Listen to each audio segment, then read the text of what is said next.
قصہ تھا صالح علیہ السلام کا۔ اس سے ہم کو کیا سبق ملتا ہے کہ جب اللہ سبحانہ تعالیٰ اپنی نشانی دکھائیں اور اس کے بعد انسان منکر ہو جائے تو اس کی بربادی طے ہے۔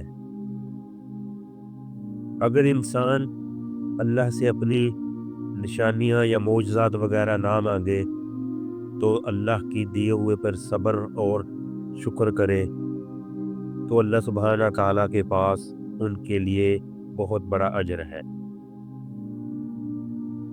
ایسا اجر ہے کہ جو نہ ختم ہونے والا ہے۔ تو ہم کو یہ عارضی دنیا کی پرواہ نہیں ہونی چاہیے، ہم کو صرف پرواہ ہونی چاہیے جو نہ ختم ہونے والی زندگی ہے، جہاں پہ انسان ہمیشہ ہمیشہ رہے گا۔ قرآن میں بہت جگہ پہ یہی اللہ سبحانہ تعالیٰ فرماتے ہیں ان کے نیچے نہریں بہہ رہی ہوں گی اور وہ ہمیشہ ان میں رہیں گے۔ دنیا کی زندگی صرف 4 دن کی ہے، ہنسی خوشی میں لوگ گزار دیتے ہیں، اور جو قرآن میں قصے اللہ سبحانہ تعالیٰ نے لکھے ہوئے ہیں ان کو ایک عام قصہ وقتی طور پہ پڑھ کے بھول جاتے ہیں۔ اگر ان پہ تھوڑا بہت عمل کیا جائے تو انشاءاللہ اللہ اس انسان کو کبھی بھی نہیں بھولتے۔ اللہ سبحانہ تعالیٰ تو وہ ہستی ہے جو اس کی طرف ایک قدم بڑھائے گا اللہ سبحانہ تعالیٰ 70 قدم بڑھاتے ہیں۔ نبی پیغمبر یہ ہماری رہنمائی کے لیے آئے، انہوں نے صرف ایک اللہ کا بتایا اور اللہ ہی کی عبادت کا کہا، باقی انہوں نے کوئی ایسی فالتو بات نہیں کی۔ تو کیوں نہ صرف اور صرف ہم کو اللہ سبحانہ تعالیٰ کی ہی عبادت کرنی چاہیے، نہ کہ کسی اور کی۔ انسان اللہ سبحانہ تعالیٰ کی نشانیاں نہیں دیکھتا، اگر وہ دیکھے تو کہیں نہ کہیں سے اس پہ اللہ سبحانہ تعالیٰ کی نشانی ظاہر ہو جاتی ہے، لیکن انسان قرآن میں بھی غور نہیں کرتا اور زمین و آسمان خود پہ بھی غور نہیں کرتا کہ یہ کیسے بنائے اور کیسے کھڑے ہیں اور کس نے بنائے، دنیا کب سے چلی آ رہی ہے، کب تک رہے گی۔ اس کے بارے میں انسان اپنے ہی کام میں مست اور مگن رہتا ہے اور یہ نہیں سوچتا کہ آنے والے وقت میں ہمارے ساتھ کیا ہوگا۔ اللہ سبحانہ تعالیٰ ہم کو صحیح راستے پر چلنے کی توفیق عطا فرمائے۔ آمین ثم آمین یا رب العالمین۔ دوستو اور بھائیوں، اگر آپ کو اس طرح کے قصے اور کہانیاں سبق آموز قرآنی واقعات میں دلچسپی ہے، چینل کو سبسکرائب کریں، لائک اور شیئر کریں، بیل آئیکن پہ کلک کریں تاکہ ہر وہ ویڈیو آپ کے پاس پہنچ سکے جس سے انسان کچھ نہ کچھ حاصل کرے گا انشاءاللہ۔